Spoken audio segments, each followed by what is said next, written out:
இடையே நம்மோடு தொலைபேசி வாயிலாக இணைந்திருக்கிறார் மூத்த பத்திரிகையாளர் திரு ஜென்ராம் அவர்கள். வணக்கம் ஜென்ராம் சார். வணக்கம். அரசியல் களம் ரொம்ப சூடா இருக்கு.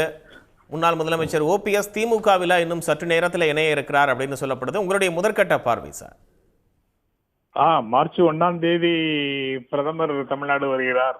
அப்போது திமுகவை வீழ்த்த நினைப்பவர்கள் எல்லாரையும் மேடையில் ஏற்றுவோம் அப்படின்னு திமுகவை எதிர்க்கக்கூடிய தேசிய ஜனநாயக கூட்டணி சொல்லிட்டு இருந்துச்சு. ஆனா மார்ச் 1ஆம் தேதி இந்த பக்கத்துலதான் திமுகவுக்கு ஆதரவான அணி தான் வலுப்பெற்று கொண்டே போகிறது அப்படிங்கிற மாதிரி தெரியுது. தாவேகா எங்களுடைய வலிமையை அறிந்திருக்கிறது அப்படின்னு காங்கிரஸ் நிர்வாகி ஒருவர் சொன்னதாக நேற்று பரபரப்பாக சில ஊடகங்கள்ல செய்தி வந்துகிட்டே இருந்தது. அதனால திமுக கூட்டணி வலிமை குறைகிறது, பிளவு வருகிறது அப்படின்னு சொன்னாங்க. தமிழ்நாட்டு மக்களும் சரி, சில ஓபிஎஸ் போன்றவர்களும் சரி, திமுகவின் வலிமையை அறிந்திருக்கிறார்கள். அதனால திமுகவிடம் வந்து சேருகிறார்கள் அப்படிங்கிறது அதுல ஒரு முக்கியமான செய்தியாக இருக்கு. நீங்க அண்ணா திமுக இருக்கக்கூடியவர்கள் திமுகவுக்கு வர முடியுமா, திமுகவுக்கு வந்தா தற்கொலை செய்து கொள்வது போல அப்படின்னு எல்லாம் சில அரசியல் விமர்சகர்கள், முன்னாள் அல்லது மூத்த பத்திரிகையாளர்கள் அவங்க எல்லாம் சொல்லிட்டு இருந்தாங்க. அதனால ஓபிஎஸ்க்கு வாய்ப்பே கிடையாது, அதிமுக போராடி போராடி அதிமுக சேருவதை தவிர வேற வழியே கிடையாதுன்னு சொல்லிட்டு இருந்தாங்க. ஆனா அதுவும் அவர்களுடைய ஆசைகளும் இப்போது நிராசைகளாக போயிடுச்சு. அதிமுக இருந்தவர், அவர் வெளியேற்றப்பட்டவர், அவர் நேரடியாக திமுகவுக்கே வர்றாரு. திமுக தான் இன்று திராவிட இயக்கத்தின் ஒற்றை பிரதிநிதியாக இருக்கிறது அப்படிங்கிறத தமிழ்நாட்டு மக்கள் அறிந்திருக்கிறார்கள், அரசியல் அறிந்தவர்கள் புரிந்திருக்கிறார்கள். திமுகவை சேராதவர்கள், திமுகவுக்கு வெளியில் இருக்கக்கூடியவர்கள், ஆனால் அரசியல் நிகழ்வுகளை கவனித்துக் கொண்டிருப்பவர்கள், அவங்க எல்லாருமே இன்று திமுகவை ஆதரிப்பதற்கு ஒரே காரணம், திராவிட இயக்கத்தின் பிரதிநிதியாக இன்றைய தேதியில வேறு விதமான குரல்களை எதிரொலிக்காமல் திராவிட இயக்க சிந்தனைகளை வெளிப்படுத்தக்கூடிய ஒரு அமைப்பாக திராவிட முன்னேற்ற கழகம் இருக்கிறது. அதோடு இருக்கக்கூடிய கூட்டணி கட்சிகளில் பல கட்சிகள் அதே மாதிரி இருக்கிறாங்க. அதனால அதுதான் தமிழ்நாட்டை பிரதிபலிக்கக்கூடிய குரல், தமிழ்நாட்டு மக்களின் உணர்வுகளை பிரதிபலிக்கக்கூடிய அணி அப்படிங்கிறத ரொம்ப தெளிவாக உணர்த்திட்டு இருக்கிறாங்க. ஆனா தனி மனிதர்களாக உங்களுக்கும் சரி எனக்கும் சரி ஒரு மாற்றம் அப்படின்னு ஒண்ணு நம்மளோட ஒரு சில வழக்கமான நடைமுறைகளுக்கு நீங்களும் நானும் பழக்கப்பட்டு இருக்கிறோம். நமக்கு திடீர்னு ஒரு மாற்றம் வந்தது, நம்ம கண்ணு முன்னாடி வந்ததுன்னா அந்த மாற்றம் நமக்கு நன்மைகளே தருவதாக இருந்தாலும் கூட நம்ம ஏற்றுக்கொள்வதற்கு நம்ம மனம் வந்து கொஞ்சம் தயங்கும், தடுமாறும். நல்லது தானேன்னு நினைச்சா கூட இல்லையே, நம்ம ருட்டீன்ல நம்ம ஒரு சொகுசான ஒரு லைஃப் ஸ்டைலுக்குள்ள இருக்கோம், நம்ம கம்ஃபர்ட் ஜோனை விட்டு வெளியில வரணுமா அப்படிங்கிற தயக்கங்கள் இருக்கும். அந்த தயக்கங்களை எல்லாம் மீறி மாற்றத்தை ஏற்றுக்கொள்வதற்கு ஒரு துணிச்சல் வேணும். அந்த துணிச்சலை ஓபிஎஸ் வெளிப்படுத்தி இருக்கிறார். கடந்த காலங்கள்ல அவர் வந்து அதிமுக அவருக்கு ஏகப்பட்ட நெருக்கடிகள் வரும்போது அது என்னென்ன நெருக்கடிகள் என்பதெல்லாம் நீங்க உங்களுடைய செய்தி தொகுப்பிலேயே சொல்லியிருக்கீங்க.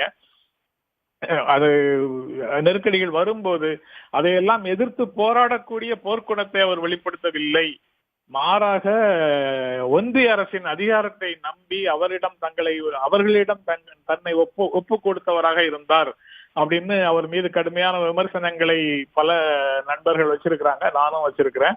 ஆனா இப்போது சரியா அவர்களும் கைவிட்டார்கள் அப்படிங்கிறது ரொம்ப உறுதியாக தெரிந்ததற்கு பிறகு என்னை எல்லாரும் கைவிட்ட நிலையில எனக்கு இருக்கிற ஒரே ஆப்ஷன் இதுதான், அதை தேர்ந்தெடுத்துக் கொள்கிறேன் அப்படின்னு அவர்களுக்கும் செய்திகளை சொன்ன பிறகு அவருக்கே உரிய பாணியில கடைசியாக இங்கு வந்து சேர்ந்திருக்கிறார். அதிமுக இதுவரை சந்தித்த அவமானங்கள் 1000 இருக்கலாம், ஆனால் திராவிட முன்னேற்ற கழகம் அவரை மரியாதையுடன் நடத்தும், கண்ணியமாக நடத்தும், ஒரு காலத்திலேயும் அவமரியாதை செய்யாது என்ற பலத்த நம்பிக்கையில் திமுகவை நோக்கி அவர் நகர்ந்திருக்கிறார் அப்படின்னு நான் நினைக்கிறேன். அவர் 3 முறை முதலமைச்சராக இருந்திருக்கிறாரு, கட்சியினுடைய நம்பர் 1 இருந்திருக்கிறாரு. ஆனாலும் அவர் வெளியேற்றப்பட்ட விதமும் வெளியேற்றப்பட்டதற்கு பிறகு அவரை கட்சி நடத்திய விதமும், பிற கட்சியினுடைய 2ஆம் கட்ட தலைவர்களும் அதற்கு பிறகு நிர்வாகிகளும் அவரை பேசிய விதமும் கண்ணிய குறைவானதுதான் அப்படிங்கிறதுல தமிழ்நாட்டில் இருக்கக்கூடிய யாருக்கும் சந்தேகமே வராது. அப்படி ஒரு நிலையில இருந்தவர் இப்போ திமுகவை நோக்கி நகர்ந்திருக்கிறார். இது வர இருக்கின்ற சட்டப்பேரவை தேர்தலையும் திமுக அணிக்கு மிகப்பெரிய வலுவை கொடுக்கக்கூடியது. அங்க ஏற்கனவே அதிமுக தென் தமிழ்நாட்டிலேயும் டெல்டா மாவட்டங்கள்லயும் டெல்டா தொகுதிகள்லயும் பலவீனமாக இருந்தது. அந்த நிலை இன்னும் தீவிரமாக அதிமுகவை பாதிக்கக்கூடிய அளவுக்கு தான் மாறும். அதுக்கு சசிகலா தனியாக ஒரு கட்சியை ஆரம்பிச்சு துரோகிகளை வீழ்த்துவதே என்னுடைய முதல் இலக்குன்னு சொல்லியிருக்கிறாங்க. ஓ பன்னீர்செல்வம் திமுக அணியோடு திமுகவில் சேர்வதற்காக காத்திருக்கிறார், இப்போது இணைய இருக்கிறார். இப்படிப்பட்ட சூழல்ல 2026 சட்டப்பேரவை தேர்தல்ல அதிமுகவுக்கு இது மிகப்பெரிய பின்னடைவாக இருக்கும். தன் கட்சிக்குள்ள அவருக்கு இடம் கொடுத்துடக்கூடாது, தன்னுடைய அதிகாரத்தை கட்சிக்குள் காப்பாற்றிக் கொள்ள வேண்டும் என்று அவசரமாக முடிவெடுத்த எடப்பாடி பழனிசாமி அவர்களுக்கு இந்த ஓபிஎஸ்ஸின் இந்த முடிவு அவருக்கு கட்சிக்குள்ள இருக்கக்கூடிய அதிகாரமும் ஆட்டம் காணும் வகையில இருக்கும். தமிழ்நாட்டில் இருக்கக்கூடிய அதிகாரம், தமிழ்நாடு சட்டப்பேரவையில் அவருக்கு எதிர்கட்சி தலைவர் என்று இருக்கக்கூடிய அதிகாரத்திற்கும் ஆட்டம் காணும் விதத்துல இருக்கும். திமுக கூட்டணி 200 இடங்களுக்கு மேல் வெற்றி பெற்று திமுக கூட்டணியில இருக்கக்கூடியவர்களே எதிர்கட்சிகளாகவும் ஒரு அணியாக செயல்படக்கூடிய ஒரு சூழல் அடுத்து வரக்கூடிய சட்டப்பேரவையில் இருந்தாலும் ஆச்சரியப்படுவதற்கு இல்லை. அதுதான் நடக்கும் என்று நான் நினைக்கிறேன். ஓபி ரவீந்திரநாத்தும் தற்போது அண்ணா அறிவாலயம் வருகை தந்திருக்கக்கூடிய அந்த காட்சிகளையும் நம்ம பார்க்கிறோம். எந்த நிபந்தனையுமே இல்லாமல் நான் இணைவதற்கு தயாராக இருக்கிறேன் அப்படின்லாம் சொன்னார். அதிமுகவில் இணைய தயாராக இருக்கிறேன் அப்படின்னு சொன்னார் ஓபிஎஸ். ஆனால் எடப்பாடி முற்றிலுமாக அதை மறுத்துட்டார். இப்போ திமுகவில் இணைய இருக்கிறாரு ஓபிஎஸ். இது திமுக கூட்டணிக்கு மேலும் பலம் அப்படின்னு பார்க்கணுமா? அதுவே அதிமுகவில் இது என்ன தாக்கத்தை ஏற்படுத்தும் சார் தேர்தல் களத்தில்? அதிமுகவுக்கு இப்பவே இன்றே எடப்பாடி பழனிசாமியின் பிடிவாதம் காரணமாக ஓ பன்னீர்செல்வத்தையும் அவருடைய சமூகத்தின் வாக்குகளையும் அவர் மீது அன்பும் இரக்கமும் கொண்ட அந்த பகுதி மக்களுடைய வாக்குகளையும் அதிமுக இழந்து விட்டது அப்படிங்கிறத அதிமுக தொண்டர்கள் உணர்வார்கள், இன்றே உணர்வார்கள். அவங்க முடிந்தால் எடப்பாடி பழனிசாமிக்கு எதிரான அதிருப்தியை இப்போதே கூட வெளிப்படுத்தலாம்.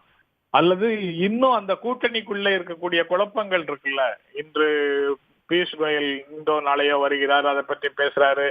அவங்க கூட்டணியில் இருக்கக்கூடியவர்கள் ஓபிஎஸ் சசிகலாவுக்கு எல்லாம் நெருக்கமாக இருந்த தினகரன் அங்க போய் சேர்ந்தாரு. ஆனா இப்போது எடப்பாடி பழனிசாமி அவரை மதிக்கவில்லை என்ற ஒரு புழுக்கம் இருப்பதாகவும் தெரியுது. ஆக இடஒதுக்கீடு, அங்க தொகுதி ஒதுக்கீடு தொடர்பாக அங்கு ஒரு பேச்சுவார்த்தை நடக்கிறதுலயும் சிக்கல்கள் வரக்கூடிய நிலைமையில தான் இருக்கு. இங்க காங்கிரஸ் தொடர்பாக பிரச்சனை இருக்குன்னு சொல்லுவாங்க அவங்க பதிலுக்கு. தாராளமாக காங்கிரஸ் திமுகவோடு உடன்பட்டு வரும் என்று திமுக அணி மேலும் வலிமை அடைந்த ஒரு சூழல்ல அவங்க திமுகவோடு உடன்பட்ட நிலைக்கு தான் வருவாங்க அப்படின்னு நான் நம்புறேன். அதனால தேர்தல் கணக்குகள்லயும் அதிமுகவுக்கு மிகப்பெரிய பின்னடைவு அப்படின்னு தான் நான் நினைக்கிறேன். அதாவது ஏற்கனவே திமுக வலிமையானதாக இருக்குது. திமுக முதலமைச்சர் வேட்பாளராக மு.க. ஸ்டாலின் மற்ற எல்லா முதலமைச்சர் வேட்பாளர்களையும் விட வலிமையானவராக இருக்கிறார்.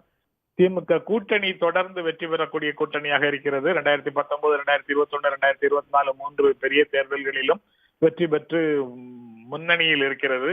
இப்படி இருக்கக்கூடிய சூழல்ல திமுகவை வீழ்த்தக்கூடிய அனைவரையும் ஒருங்கிணைப்பதற்கு என்னென்ன வழிகள் இருக்குதோ அனைத்தையும் பார்ப்பது மட்டும்தான் திமுகவோடு போட்டியிடுவதற்கு, ஒரு கடுமையான போட்டியை கொடுப்பதற்கு ஒரே வாய்ப்பாக இருந்திருக்கும். ஆனால் அதை சொந்த கருத்து வேறுபாடுகள் அல்லது சொந்த பகை அல்லது தன்னுடைய அதிகாரத்தை கேள்வி கேட்கக்கூடியவர்கள் யாரும் கட்சிக்குள் இருக்கக்கூடாது என்ற நிலையில எதேச்சதிகாரத்தனமாக அதிமுக தலைமை எடுத்த முடிவு போன்ற பல்வேறு விஷயங்கள் இப்போது அவர்களுக்கு பெரிய தடையாக இருக்கிறது. அவர்கள் வாக்குகளை பெறுவதற்கு தடையாக இருக்கிறது. அந்த நிலை அதிமுகவுக்குள்ளே அந்த அதிருப்தி வரலன்னாலும் இப்போ தேசிய ஜனநாயக கூட்டணியில அதிகாரப்பூர்வமான தலைவராக இபிஎஸ் இருக்கலாம். ஆனா உண்மையான பவர் கொண்டவர்களாக பாஜகவினர் தான் இருக்கிறாங்க. அவங்க வந்து நாளைக்கு பேச்சுவார்த்தைக்கு வரும்போது கூட இதையெல்லாம் சுட்டி காட்டுவதற்கான வாய்ப்பு இருக்குது. அது அதிமுகவுக்கு கூடுதலாக ஒரு அதிருப்தியை கொடுக்கக்கூடிய ஒரு சூழல் தான் இருக்கும் அங்க. ஏற்கனவே இறைவன் நாடினால் இங்க இருக்கக்கூடியவர்கள் கூட 20 பேர் எம்எல்ஏ ஆகலாம். அதுலயும் அவர்கள் சிலர் அமைச்சர் ஆகலாம். நேற்று நயினார் நாகேந்திரன் விளையாட்டாக சொல்வது போல கொளுத்தி போட்டிருக்கிறாரு. அதுவே அதிமுகவில இன்று புகைந்து கொண்டுதான் இருக்கிறது. இப்படி பல்வேறு அந்த கூட்டணிக்கு சாதகமான அரசியல் சூழல்ங்கிறது கடந்த ஒரு வருட காலமாகவே இல்லை. அவங்க 2 பேரும் பாஜகவும் அதிமுகவும் கூட்டணி சேர்ந்து விட்டால் தமிழ்நாட்டினுடைய நிலையே மாறிடும் அப்படின்னு கொந்தளித்தவர்கள் எல்லாருமே கூட இப்போது உற்சாகம் இல்லாமல் பேசுகிறார்கள். தேர்தல் முடிவுகள் ஏற்கனவே தெரிந்த நிலையில இருக்குது அப்படின்னு சொல்றாங்க. அப்படித்தான் இருக்குது. அதனால இந்த வாய்ப்பை, இந்த நல்ல சூழலை திமுக கொஞ்சம் கூட தொய்வில்லாமல் தொடர்ந்து பயன்படுத்தி கொண்டு தன்னுடைய அபாரமான வெற்றியை உறுதி செய்ய வேண்டும் களத்துல. உடனுக்குடன் செய்திகளை தெரிந்து கொள்ள சன் நியூஸ் பெல் ஐகானை கிளிக் பண்ணுங்க.